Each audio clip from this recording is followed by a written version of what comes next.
Halo guys, selamat datang kembali di channel Lensa Film. Di konten kali ini Lensa Film akan ngebahas alur cerita lengkap K-drama The Forbidden Marriage episode 8. Oke, gak usah kelamaan basa-basi, langsung aja kita ke pembahasannya. Di episode sebelumnya, saat seorang sedang melayani raja yang sedang mandi, tiba-tiba raja menarik seorang dan menciumnya. Tapi sepertinya seorang menolak ciuman raja ya guys. Dia mengatakan bahwa dirinya ingin mengetahui perasaan raja yang sebenarnya. Dan dia tidak ingin raja melakukan itu karena menyamakannya dengan mendiang putri mahkota. Karenanya seorang kemudian langsung meninggalkan raja.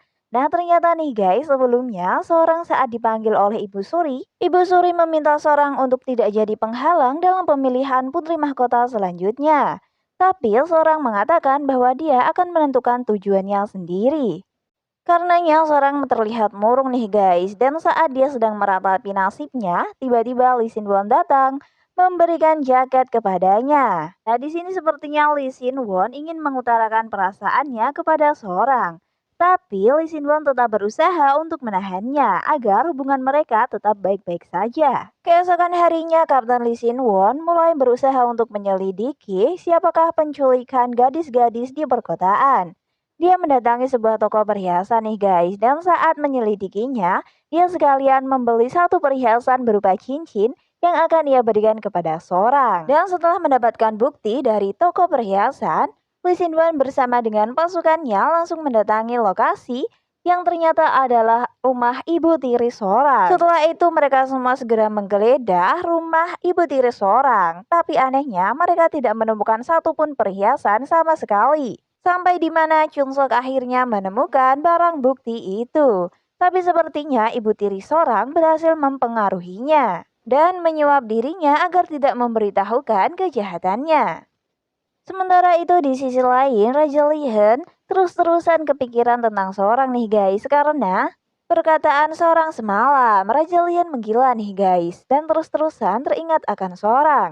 Kemudian saat makan, dia juga berusaha untuk mendekati seorang lagi. Dia menyuruh seorang untuk mencicipi makanannya, tapi kali ini seorang tidak memberikan perlakuan khusus kepada Raja Lihen seperti biasanya. Seorang menjadi sangat cuek dan terlihat menjauh dari Raja Lihen. Kemudian saat malam hari juga, Raja Lihen memerintahkan seorang untuk membacakan cerita kepada dirinya. Akan tetapi seorang menolaknya dan langsung menyuruh Raja Lihen untuk tidur. Kemudian saat menunggu Raja Lihen tertidur, ternyata seorang tidur lebih dahulu nih guys, saking ngantuknya. Karenanya Raja Lihen langsung membaringkan seorang di tempat tidurnya. Raja Lihen memberikan selimut kepada seorang dan mereka pun tidur bersama hingga pagi hari. Pagi harinya Raja Lihen terbangun terlebih dahulu nih guys. Dia sangat senang melihat wajah seorang yang sangat cantik di pagi hari. Saking senangnya wajah Raja Lihen terlihat sangat tampan dan berseri-seri, hingga membuat para Kasim dan Dayang tercengang dan terpukau melihatnya. Selanjutnya, Raja Lihen terlihat sedang curhat dengan menteri kepercayaannya nih guys. Dia mengatakan bahwa cintanya sepertinya akan ditolak.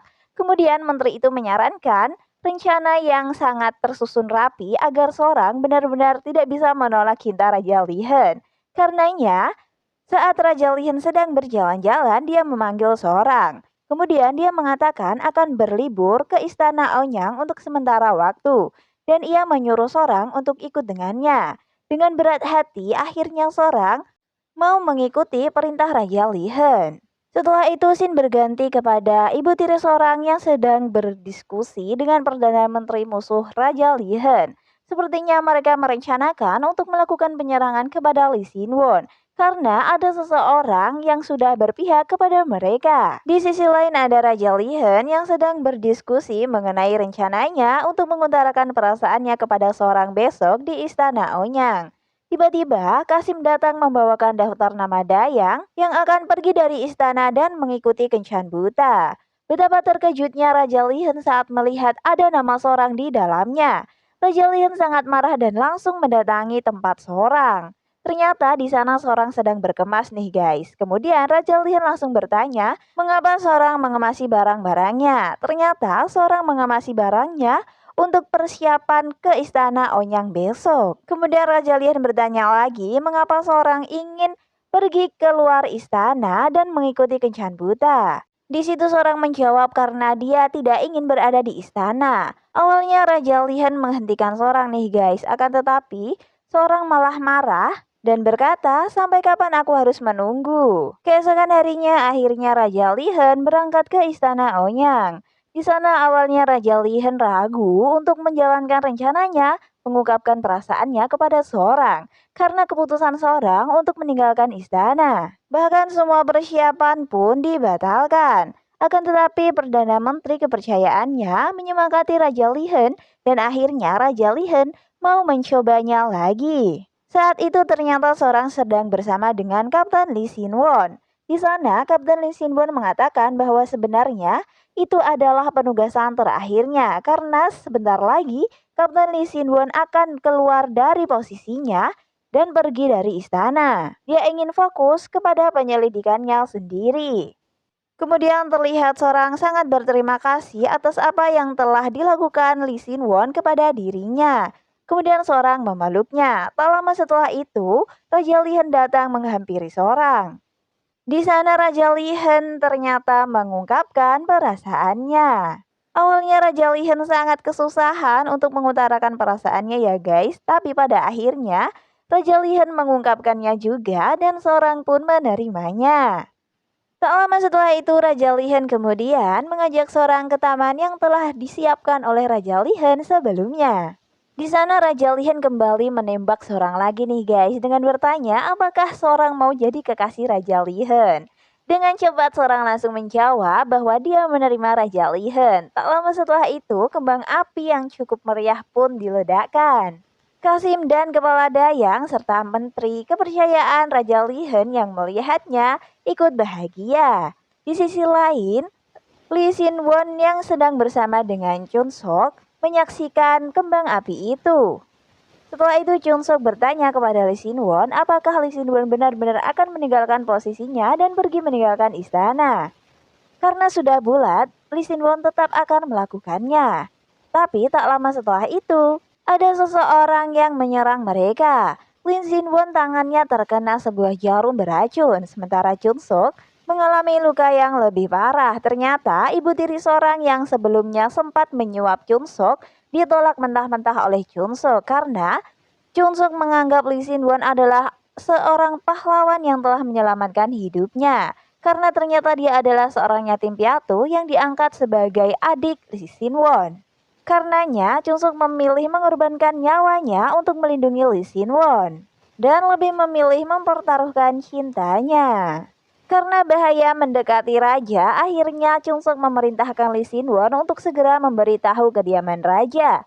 Lee Sin-won pun akhirnya berlari sekuat tenaga menuju istana raja. Sementara Raja Lihen sedang berduaan dan bermesraan dengan seorang. Di situ mereka saling jujur satu sama lain kapan mereka mulai jatuh cinta. Dan di tengah kemesraan itu tiba-tiba Lee Sin-won datang. Akhirnya Raja Lihen keluar dan menolong Lee Sin-won. Di situ sepertinya Lee Sin-won sedang sekarat.